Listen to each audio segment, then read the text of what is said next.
You know it, I know it. USC's wide receivers are coveted, even their part-time players.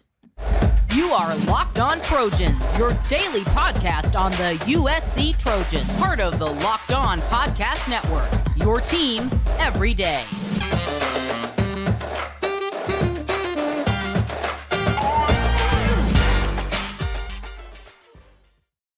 Fight on, everyone. I'm your host, Mark Hulkin, and thank you for making Locked On USC your first listen every day. Whether you're watching me on YouTube or wherever you like to download your podcast, we are free, and I really do appreciate your support. Without you, I'm just here wasting my time. So, if you are watching on YouTube and you haven't done it yet, it's really easy to become a subscriber. Just click that subscription button. It's done. You like the episode, hit that thumbs up. Both mean a whole heck of a lot to the show, and I come at you 5 times a week, Monday through Friday, so don't forget that bell notification. So, when the number one athlete from USC's class of 2020 can't earn playing time, you know you have a pretty deep wide receiver room. Gary Bryant Jr., a.k.a. GB1, he was the highest rated player in USC's 2020 recruiting class.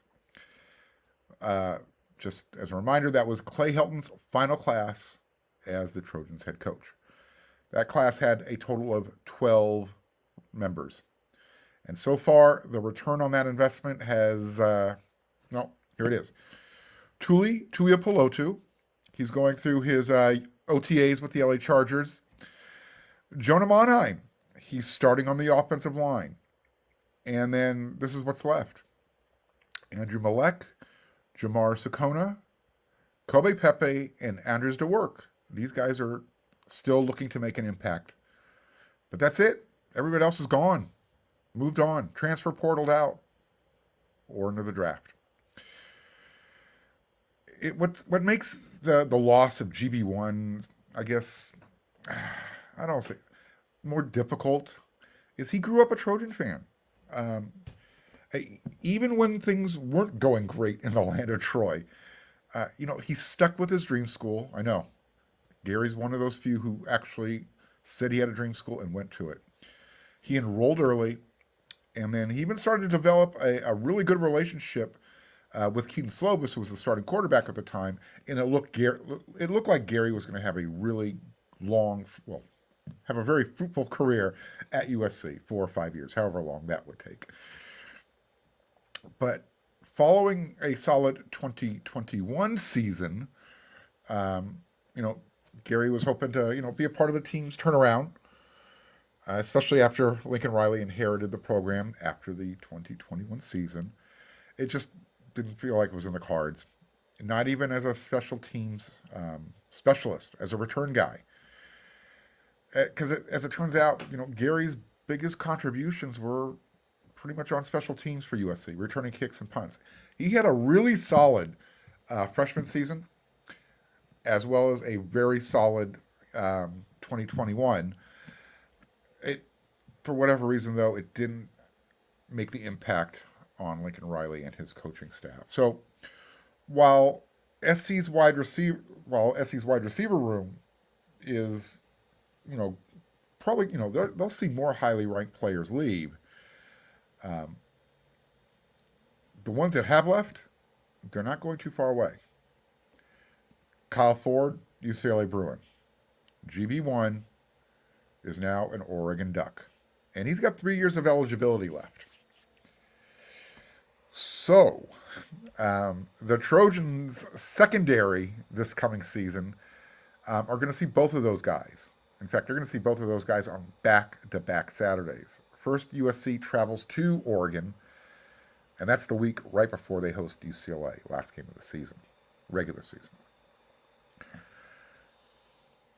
There's really no way to say this other than just, clarifying and stipulating it. This is not intended to disrespect GB1 or Kyle Ford. However, it's not like USC will suffer because of these two losses.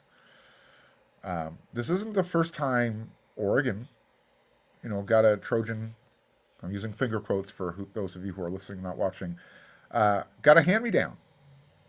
And I really do hope that Gary has a better career at Oregon than Devon Williams had when he thought the pasture was greener in Eugene.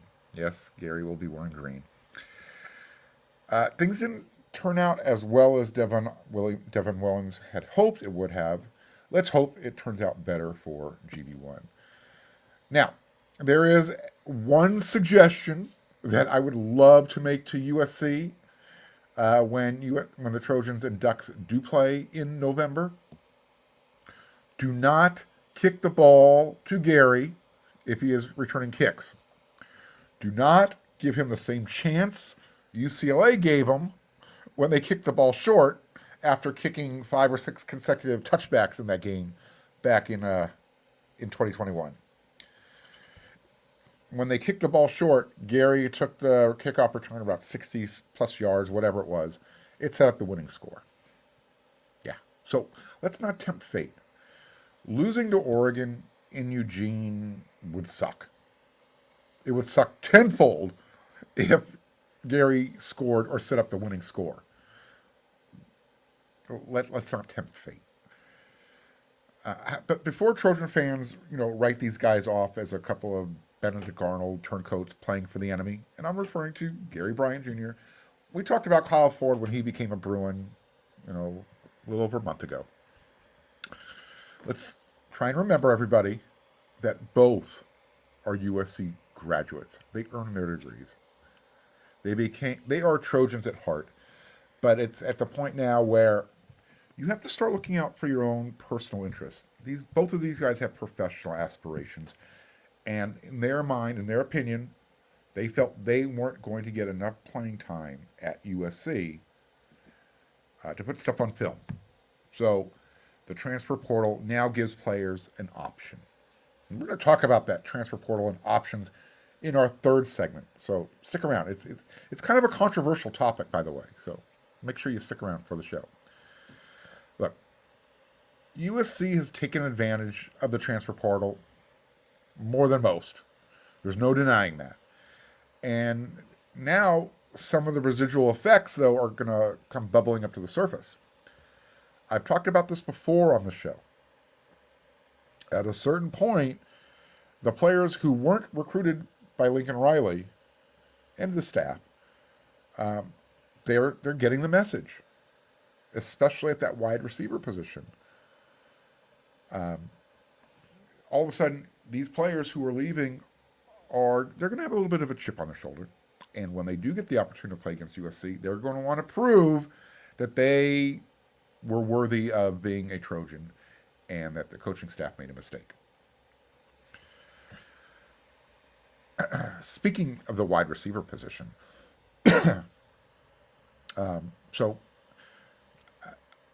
last week I talked about John Jackson III becoming a Nevada Wolfpack member.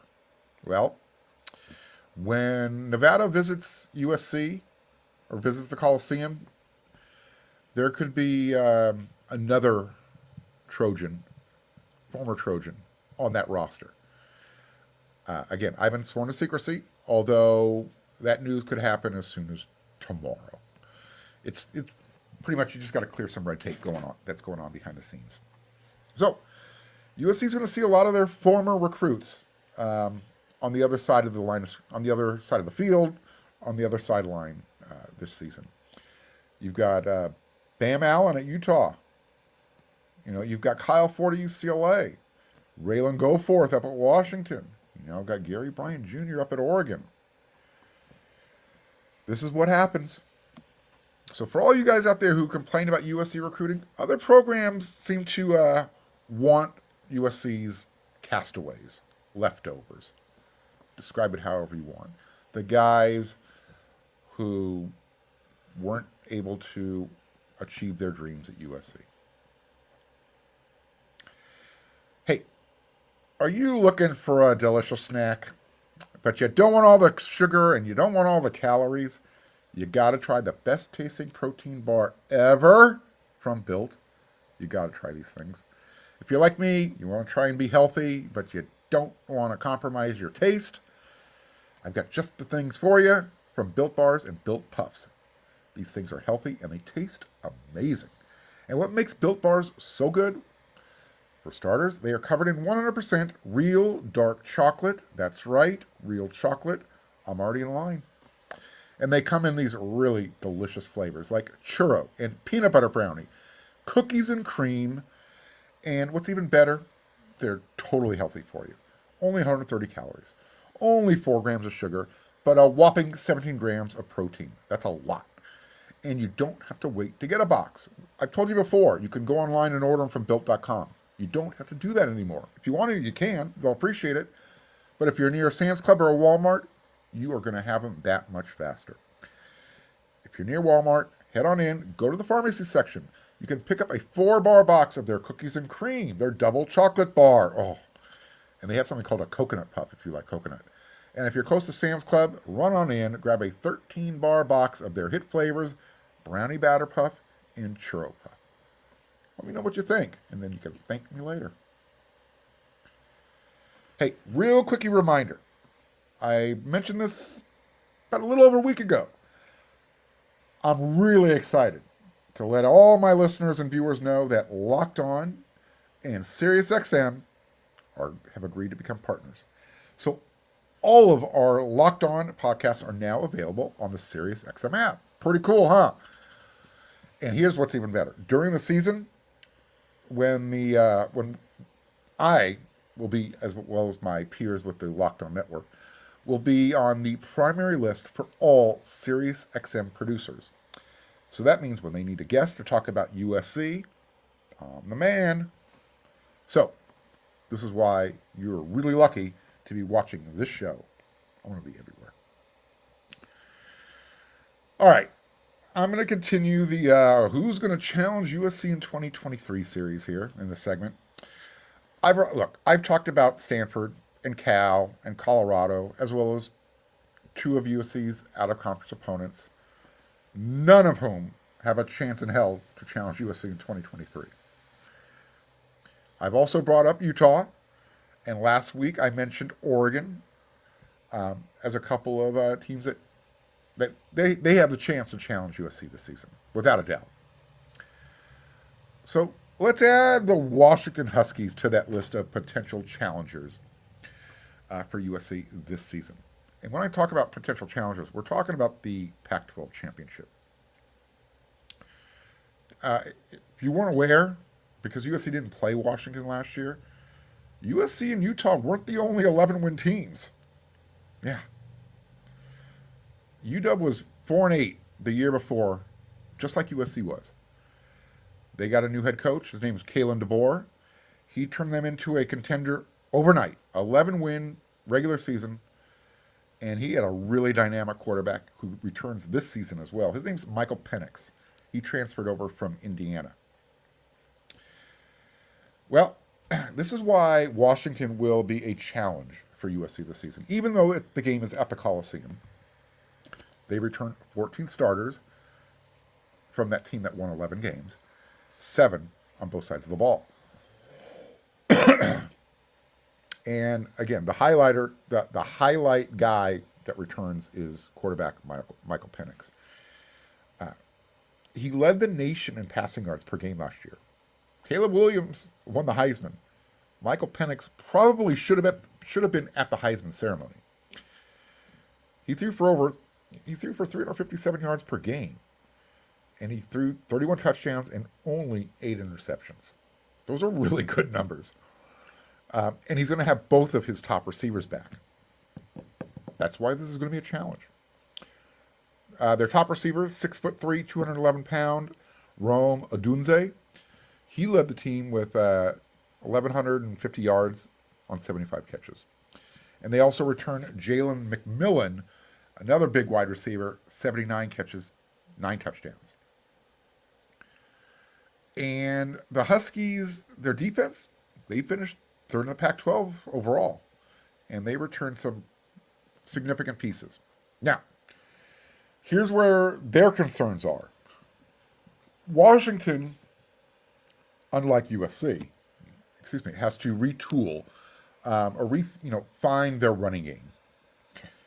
Last year, the Huskies led the Pac-12 in total offense and was second in scoring only to, of course, USC. So the Huskies are going to be really good throwing the ball, but there's a little bit of uncertainty who's going to be running the ball because both of last year's guys, they're gone. But again, that transfer portal, it helps. So they lost experience. They were replacing it with experience. They're bringing in two guys, Dylan Johnson from Mississippi State and Daniel Nagata from Arizona State.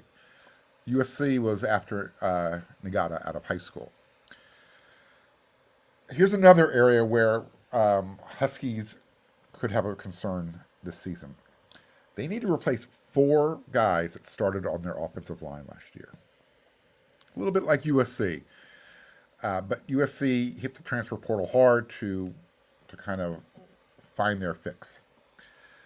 Last year, the Huskies only gave up 7 sacks in 13 games. That'll get it done. And we know USC had a tough time completing the job once they got into the backfield unless Tuli Pelotu was making it happen. And if they can get that offensive line figured out, that offense is going to be pretty good again in 2023. And that's going to be a problem for USC on defense. No matter how much USC improves on defense, Washington's going to have a very prolific offense. I think defensively, the Huskies, they're going to be strong up front. They feel good there based on post-spring reviews and reports. However, linebacker could be an issue.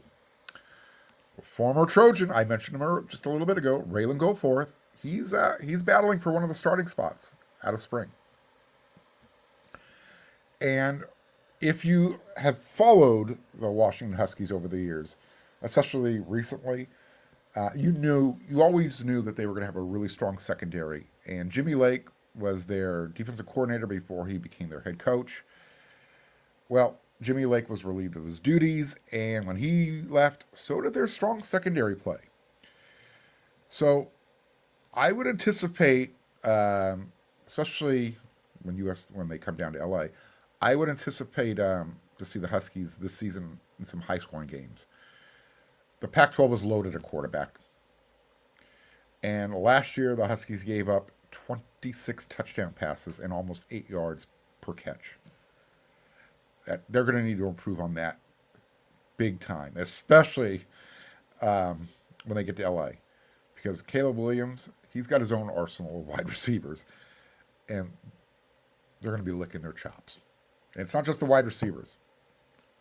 The running backs catch the ball out of the backfield too. Look, last year, the Huskies, they were good enough to beat Oregon in Eugene.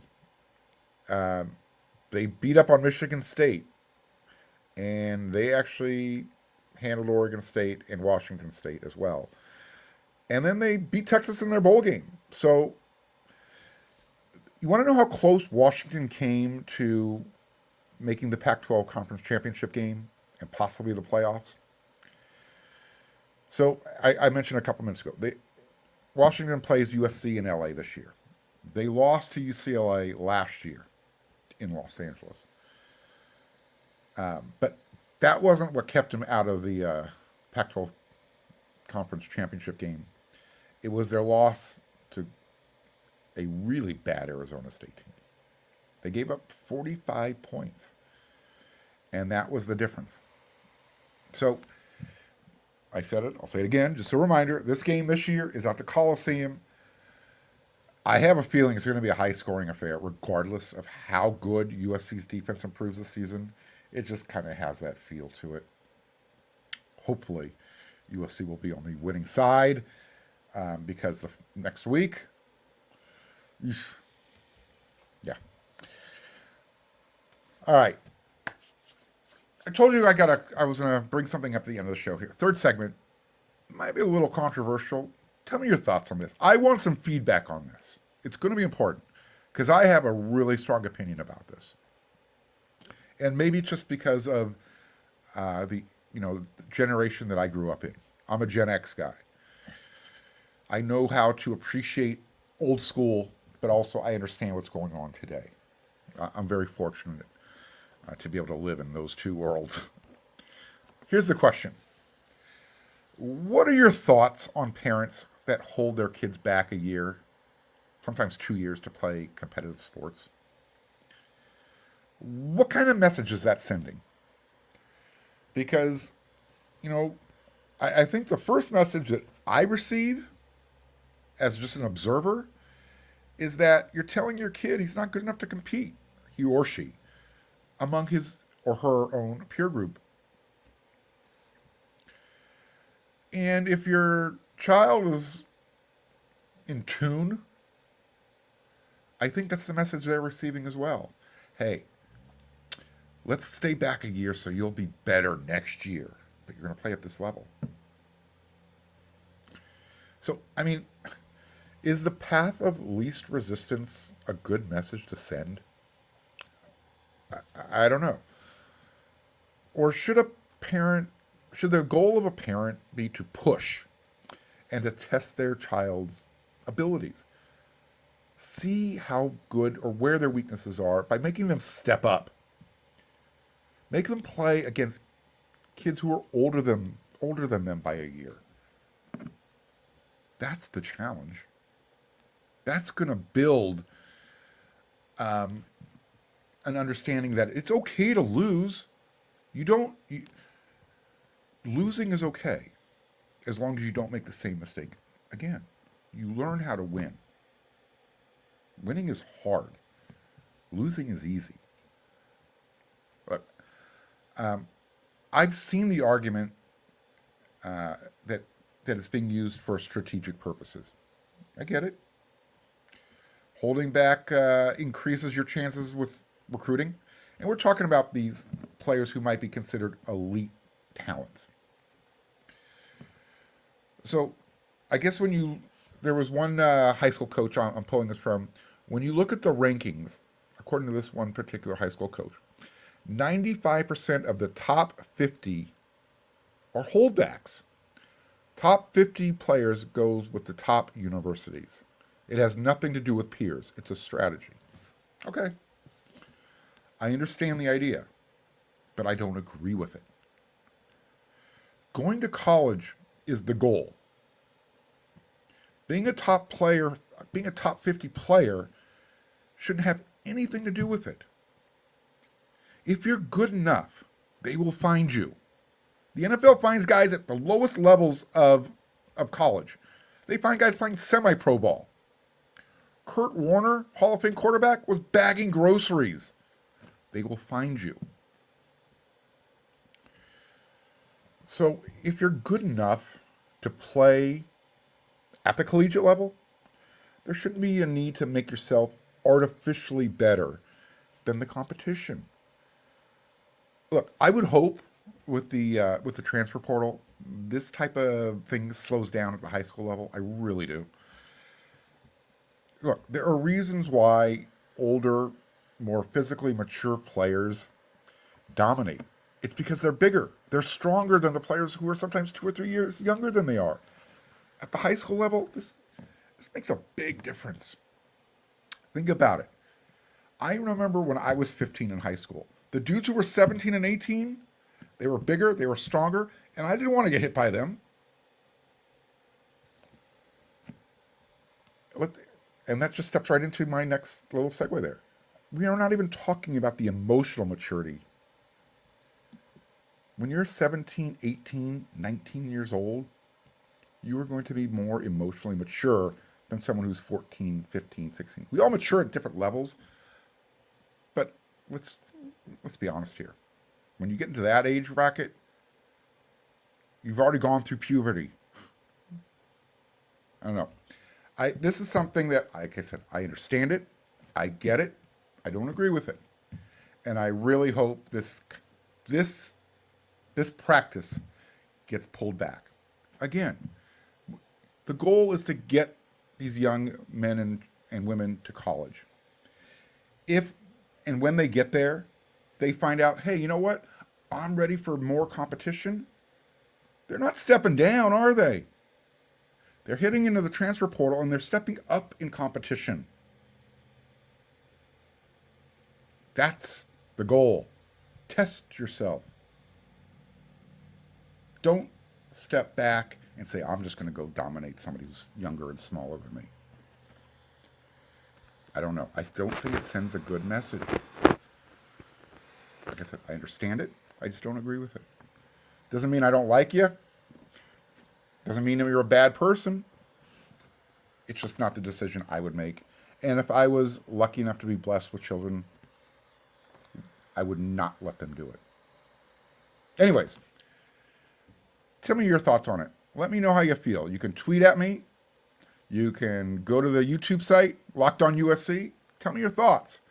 And oh, by the way, I got something else coming up here soon. I can't talk about it just yet, but I'm going to give you guys an opportunity soon to have some one-on-one time with me. When that news comes up, I'll let you know. Until then, I want to thank everybody for making Locked On USC your first listen every single day, Monday through Friday. As you know, when I'm not here, I'm over on wearesc.com doing some writing. You should be too. And I want you to go check out my Sunday takeaway. Mother's Day was this weekend, and we're all mama's boys. And if you have the opportunity, go read it. A little emotional. Anyways, until then, everybody, you know what to do.